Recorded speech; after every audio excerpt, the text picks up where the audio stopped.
Good job, Proby.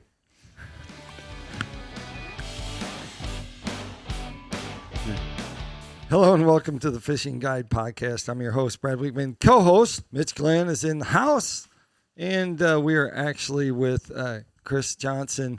And surprisingly enough, we are all from Arkansas, but we are all down here at Lake Washington in the Crooked Letter State. In the Crooked Letter State, hashtag 2025 MS Fish Camp. We are down here for this event. Had Chris come down, invite him down, because he is a shallow water angler, and this lake is shallow water pretty much the whole way around. It's some beautiful stuff now. Yep. And Mitch, of course, he's down and he's talking to people about PICO Lures and some of the products that he has. And so we'll get to both of them, find it out, and see what's happening.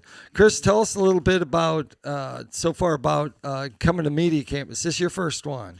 Yeah, this is my first time coming here, and wow, what a blast. I'm having a wonderful time getting to meet the riders and the other anglers. You know, even though we're fishing for different fish in different ways, it's really been awesome getting to interact with a lot of other anglers and media folk. Right. And so like maybe some YouTube stuff maybe coming out of this, huh? Oh, yeah, there will be plenty of that coming down the road here, and made a couple videos today out on the water, my media guy made a couple videos as well, you know. So, I ran into one little spot back up in a little slough, and, I looked at Mike, and I said, hey, man, I got to pull over here. We're going to I got to run a couple videos real quick for my YouTube channel. So, I watch them. Yeah. They're very informative. Yeah, or I like funny. It's kind of odd. Like I told him, I said, man, I'll be fishing along one day, and it just something will hit me like that, and I just jump down, throw down a video real quick. You know? So, if I don't do it right then, it's not going to happen. So, but yeah, good stuff. Yeah, and Mitch, you're down here, but you've been down here before. Yeah, I love. You can't keep me away. Yeah, this is great. I love this place. So you're down here and you're talking about PICO products, I take it. Absolutely using PICO products. And using. I can't think of a better lake to put them in. And then, of course, you're cheating. Unless it's the lake that you live on. You're cheating because you have James Calloway that lives right down here, and he catches a lot of fish. And Mark Hamberlin and Will Hudo. So those people all use your crankbaits. What do you think the draw is for that crankbait bite that they have on PICO Lures? I don't know that it's necessarily this lake. That crankbait seems to work everywhere from Canada to Mexico. Right. It's just these people down here are gullible enough to try them out, and they all like, hey, this works. So they started buying a bunch. Right. Yeah? Yep. And so, and I didn't mean gullible in a bad way. The cool thing about this whole thing is the fact that Chris actually has ACT, which is, tell him. It's a Arkansas Custom Tackle, so we build a full line of spinner baits and bass jigs and things of that sort. So a little small company as well. Yeah, and Mitch is another person that owns a lure company. This state actually helped put PICO on the map. A whole lot of the colors of crankbaits I got were painted by somebody in this state on the map. I mean, this is where remember when finesse fishing was born in California? Yep. Yeah, crappie fishing was born in Mississippi. Yeah. So if somebody from Mississippi sends you a crankbait in the mail and it's one of yours that they've repainted, you really probably ought to pay attention to it. They probably something to it. Yeah, absolutely. The crazy thing about this is both of them have big blue trophies. So we'll start with you, Mitch, because you're already talking. Gosh. Guess who's got a 5-foot-long trophy? Still, my grandson's still taller than that. But he's also almost as tall as my wife. Yeah, so, that'd do it. But tell him how'd you end up with that trophy? I got in the right boat on the right place at the right time on Grenada Lake, and we won the crappie cranking championship down there. Yeah, like a few months ago or something like that? June. Yeah, end of June. Yeah. So I mean, you just won that, and Nice.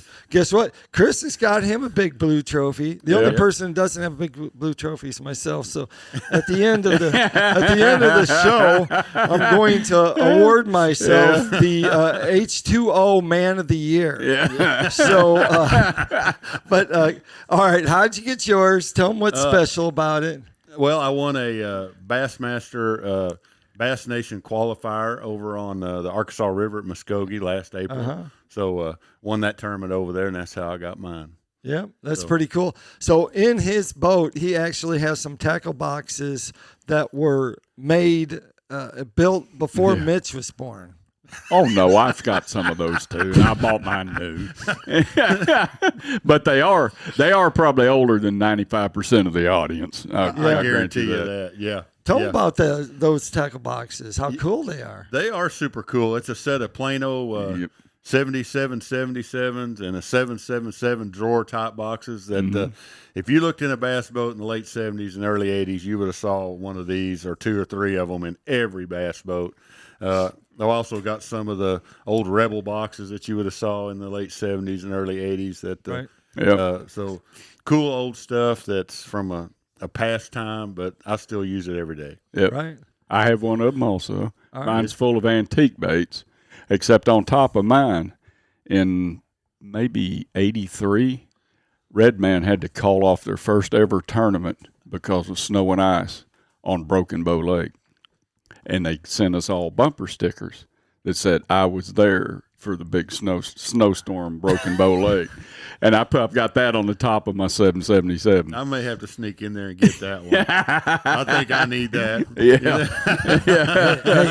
I'm sleeps, jealous. He sleeps a lot. You'll be able to sneak right in his room. I'll have that. Now, when I'm talking some antique lures, I have some PICO Pops. Oh, boy. In a heading box. Yeah. That say heading on the top and PICO on the bottom. Oh, wow. Old stuff. I'll take those two.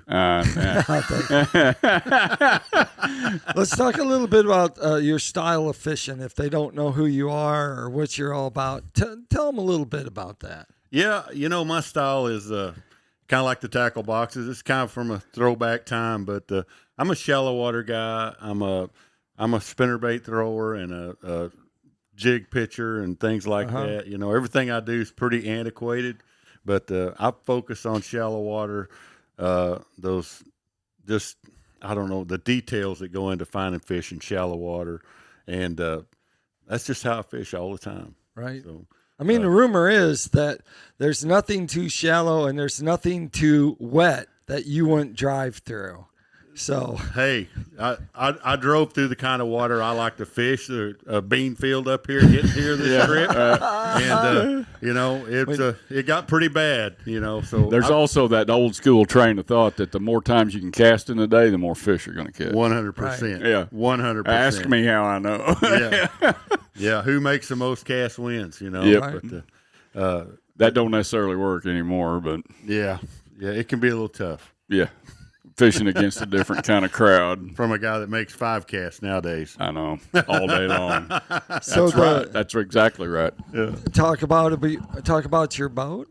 Yep, I've got a kind of like everything else. I've got a 1986 model Ranger 390V.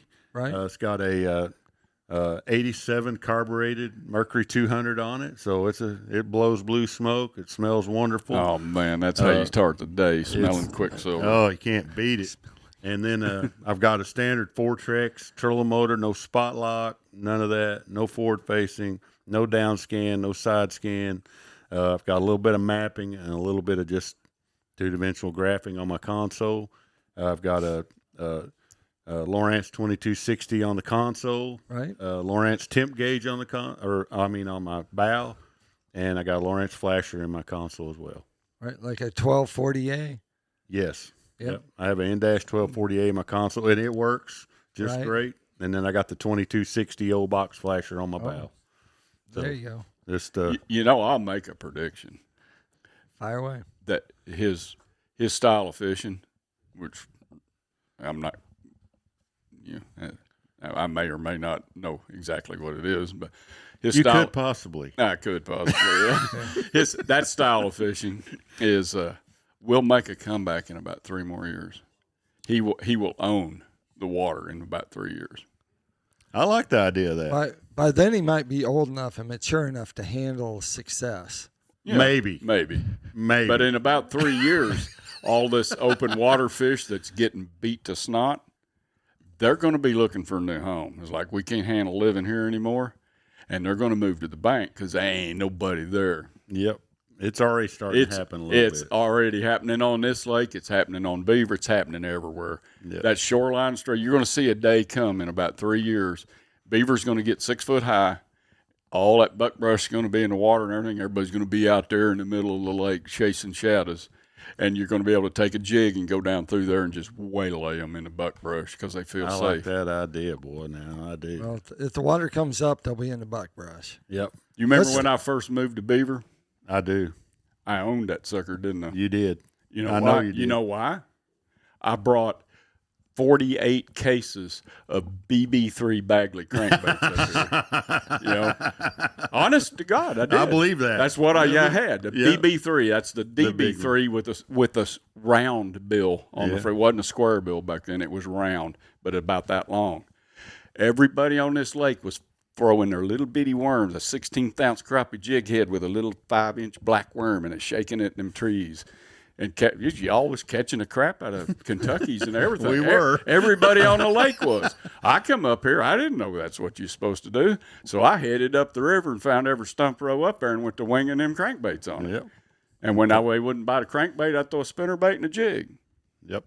That's all I knew how to do. And one. My crankbait had 18-pound strand on it. All the others had 20 and 25 on it. I like that. You know, I didn't have enough line to get down to them fish that you were catching. There. Yep. Since both same thing's going to happen again. Both of you own lure companies. Let's talk about your favorite lure, maybe the most popular lure that you make. And so, I'll start with it. I'll give you a second. Yeah, I had to think on that. I'll start with Mitch. You should know. You're a numbers person. I want to share that with everybody. Well, what's your most popular lure? What's your most popular crankbait? Right now, probably the most popular. That's seasonal and it changes every year. Yeah, well, if you're going to say beach ball, you would be correct. Well, that is with you, but in all reality, probably purple splatterback shad is. Really? As far as total overall numbers. Beach ball's cranking it up there, but it's still probably trailing Christmas tree, actually. You know, those baits just sell by the thousands, and beach ball, it's hundreds and hundreds, but, you know. Well, I'm glad that no one else likes them. So we'll just skip you out of it. The year I think you should make it limited edition and just give me what you got left. I didn't think anything would ever outsell Geezer Clown, to tell you the truth. And then we brought out that purple splatterback, and pink splatterback does really well too. It's almost eliminated plain pink. Yeah, because it will catch crappie. It'll catch crappie instead of catch walleyes, catch everything. Does. So. The purple splatterback. I think the first year we brought that out, we brought in 2,500 baits, and I ordered them the day after I got them. Again, the second order. Wow. That shipment that year,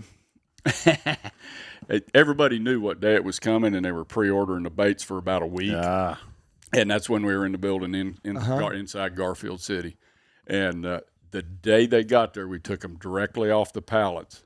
And I swear I would have rolled up my pant legs to sell one more bait and stood on the highway till I sold it. We sold 9,999 baits that day. Wow. Dang. Yeah. One more. Yeah. One more. Should have had Sherry wear a sandwich board. I would have pimped myself out on the side of the road to say I sold 10,000 baits. It's a pretty busy road. You should have been able to sell one. Surely. Yeah. But surely. Should have had some sort of sale. Yeah, I know. Like what? No sale. That was a very long day packing that out, dude. Oh, my God. I'm glad seriously, crankbaits are our bread and butter, but our jig heads are crazy. Heads are running neck and neck with that. I mean, I It's the PICO Lures. Yeah, it's we have a scope by jig head, and it's phenomenal. We make better jig heads than anybody I know. I did that because I know everybody makes jig heads, and I wanted one better. Right. And all my jig heads are better. We just took our basic ball head jigs and tube insert heads and all those jigs that had bronze hooks in them. I just upgraded those to a black nickel sickle hook. Well, that's sickle hook and Aberdeen hooks. Oh, yeah. Even what used to be bronze Aberdeen hooks, and there's now a black nickel forged hook. Right. And they're all one size bigger per jig head than what you buy everywhere else. Yeah, larger size. Yep. So if you're going to go buy an 1/8 instead of getting a number 2 in it, you're getting a number 1. You want a 16th, you're not going to get a 4 unit, or a 6. Too small a hook. I know. Yeah. And it's like today. I caught that fish on an 1/8 ounce jig out there with a 1/0 hook in it. You're landing them. Yeah. It jumped like a smallmouth, man. But it was hooked in the roof of the mouth, and it ain't going nowhere. Right. You know. So, all right. Wow. Chris, how about you? Do you have a lure that you sold $1,999 and needed to strip down and go walk out in the street to sell I can't say that. I can't say that. You're not really a tackle company until you start pimping yourself out. Yeah, no, I'm not there yet. You will be. The day's coming. You will. You know. I know the gist. Yeah. It's got to be a spinnerbait, right? No, it's not. Oh, it's a not. jig, isn't it? By far, no. I wish it was. I sell a lot of spinnerbaits, but they're all mixed up. But when it comes down to what I'd have to say, my number one, most popular that I sell the most of is going to be a 3/8 ounce, what I call a muddler jig, in an old ugly color. And it's a green and brown mix. It's a little finesse top jig, bucktail hair jig. Right. Wow. It's ridiculous. It's ridiculous how many we sell. And you hand do those all yourself? Stinking one of them. I pour every head. Welcome to the industry, I tie every jig. So, and I sell a lot of other Lucy don't colors. help you?